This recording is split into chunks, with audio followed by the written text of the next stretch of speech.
ഇന്ധന പ്രതിസന്ധി, കാലാവസ്ഥാ വ്യതിയാനം, ഇതൊക്കെ കൂടി വിലക്കയറ്റം വലിയ രീതിയിൽ പ്രശ്നമുണ്ടാക്കുന്നുണ്ട്. നമ്മൾ അതേക്കുറിച്ച് ചർച്ച ചെയ്തുകൊണ്ടിരിക്കുന്നതിന് ഇടയിലാണ് ഇപ്പോൾ വരുന്ന വളരെ പ്രധാനപ്പെട്ട വിവരങ്ങൾ. വിലക്കയറ്റം മൂലം സംസ്ഥാനത്തെ സ്കൂളുകളിലെ ഉച്ചഭക്ഷണ പദ്ധതിയും പ്രതിസന്ധിയിലായിരിക്കുകയാണ്. നിലവിൽ ലഭിക്കുന്ന തുക കൊണ്ട് സാധനങ്ങൾ വാങ്ങാൻ കഴിയുന്നില്ല എന്നാണ് അധ്യാപകർ പറയുന്നത്. ഒരു വർഷം മുൻപ് പരിഷ്കരിച്ച തുകയാണ് നിലവിൽ സ്കൂളുകൾക്ക് ലഭിക്കുന്നത്. അന്ന് പാചകവാതകത്തിന് 1800 രൂപയായിരുന്നപ്പോൾ ഇന്നത് 3000-ലെത്തിയിരിക്കുന്നു. പച്ചക്കറി, പലവ്യഞ്ജനങ്ങൾ ഇവയുടെയൊക്കെ വില വർദ്ധിച്ചു. അധ്യാപകർ ശമ്പളത്തിൽ നിന്ന് വിഹിതമെടുത്താണ് പദ്ധതി മുന്നോട്ട് കൊണ്ടുപോകുന്നത്. അടിയന്തരമായി സർക്കാർ വിഹിതം വർദ്ധിപ്പിച്ചില്ലെങ്കിൽ പ്രതിഷേധത്തിലേക്ക് കടക്കാനാണ് അധ്യാപക സംഘടനകളുടെ തീരുമാനം. നമുക്കറിയാം, ആദ്യ കാലഘട്ടത്തിൽ ഉച്ചക്കഞ്ഞിയായി ഒക്കെ ആരംഭിച്ച അത് പിന്നീട് പോഷക സമൃദ്ധമായ ഭക്ഷണം നൽകുന്നതിലേക്ക് മാറി.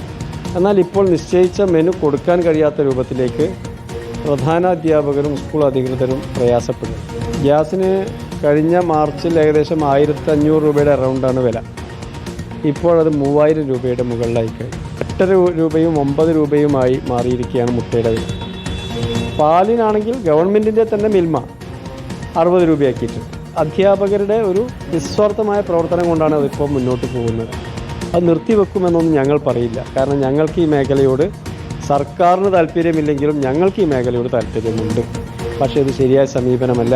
ഗവൺമെൻറ് പണം അനുവദിക്കണം. അതിനുവേണ്ടിയുള്ള സമരങ്ങളുമായി ഞങ്ങൾ തീർച്ചയായും മുന്നോട്ട് പോകും എന്നുള്ളതാണ് ഞങ്ങൾക്ക് പറയാനുള്ളത്. സുനിഷ അയ്യലൂരാണ് ചേരുന്നത്. സുനിഷ, ഈ പറഞ്ഞതുപോലെ ഉച്ചക്കഞ്ഞിയിൽ നിന്ന് തുടങ്ങി കുട്ടികൾക്ക് ഏറ്റവും ഇഷ്ടമുള്ള ഫ്രൈഡ് റൈസിലേക്കും എഗ് ബിരിയാണിയിലേക്കും ഒക്കെ എത്തിയിരുന്നു ഉച്ചഭക്ഷണം. പക്ഷെ ഇപ്പോഴിതാ ഈ വിലക്കയറ്റം വലിയ രീതിയിൽ ബാധിച്ചിരിക്കുന്നു. പ്രത്യേകിച്ച് പാചകവാതക പ്രതിസന്ധി, മറ്റ് പലചരക്ക് സാധനങ്ങളുടെ വില കൂടിയതൊക്കെ തന്നെ ബുദ്ധിമുട്ടിലാക്കുകയാണ്. അധ്യാപകർക്ക് പോക്കറ്റിൽ നിന്ന് പണം എടുത്ത് മതിയായി അല്ലേ?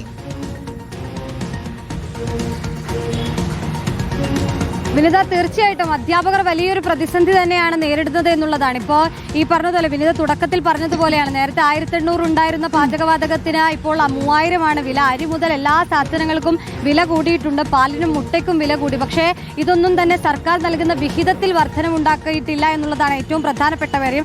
ഏത് രീതിയിലാണോ കഴിഞ്ഞ ഒരു വർഷം മുന്നേ സർക്കാർ വിദ്യാർത്ഥികൾക്ക് നൽകിയിരുന്നത് ഈ ഉച്ചഭക്ഷണ പദ്ധതിക്ക്, അതേ രീതിയിൽ തന്നെയാണ് ഇപ്പോഴും തുക നൽകുന്നത്. അതായത് LP സ്കൂളിന് 6.78 രൂപയായിരുന്നു എങ്കിൽ UP സ്കൂളിന് 10 രൂപ എന്നുള്ള നിരക്കിൽ തന്നെയാണ് ഇപ്പോഴും തുക അനുവദിക്കുന്നത്. അതുകൊണ്ടൊന്നും തന്നെ ഈ മതിയാകുന്നില്ല ഈ കുട്ടികൾക്ക് ഉച്ചഭക്ഷണം നൽകാൻ എന്നുള്ളതാണ് അധ്യാപകർ പ്രധാനമായും പറയുന്നത്. നമുക്കറിയാം, സ്വാഭാവികമായും HMമാരാണ് പലപ്പോഴും ഈ തുക എടുക്കേണ്ടി വരുന്നത്. അവരുടെ ശമ്പളത്തിന്റെ ഒരു വിഹിതം എടുത്തുകൊണ്ടാണ് ഇപ്പോഴും പല സ്കൂളുകളിലും ഈ ഉച്ചഭക്ഷണ പദ്ധതി മുന്നോട്ട് കൊണ്ടുപോകുന്നത് തന്നെ. ഏതെങ്കിലും ഒരു അധ്യാപകൻ തന്റെ വിഹിതത്തിൽ നിന്ന് എടുക്കേണ്ട എന്ന് കരുതിയാൽ പോലും ആ പദ്ധതി പാടെ നിൽക്കുന്ന ഒരു സ്ഥിതിയിലേക്ക് മാറിയിട്ടുണ്ട് എന്നുള്ളതാണ്. ഉച്ചക്കഞ്ഞിയിൽ നിന്ന് തുടങ്ങി പല രീതിയിലുള്ള മെനു പരിഷ്കരണമൊക്കെ ഉണ്ടായതാണ്. പക്ഷേ നിലവിലെ മെനുവിൽ തന്നെ ഭക്ഷണം കൊടുക്കാൻ കഴിയാത്ത ഒരു സ്ഥിതിയിലേക്ക് സംസ്ഥാനത്തെ സ്കൂളുകൾ മാറിയിരിക്കുന്നു എന്നുള്ളതാണ്. അധ്യാപകർ ഒരു ദിവസം ഈ തുക വേണ്ട, എടുക്കേണ്ട, തന്റെ വിഹിതം എടുക്കേണ്ട എന്ന് കരുതിയാൽ പോലും നിൽക്കുന്ന ഒരു സ്ഥിതിയിലേക്ക് മാറിയിരിക്കുന്നു എന്നുള്ളതാണ്.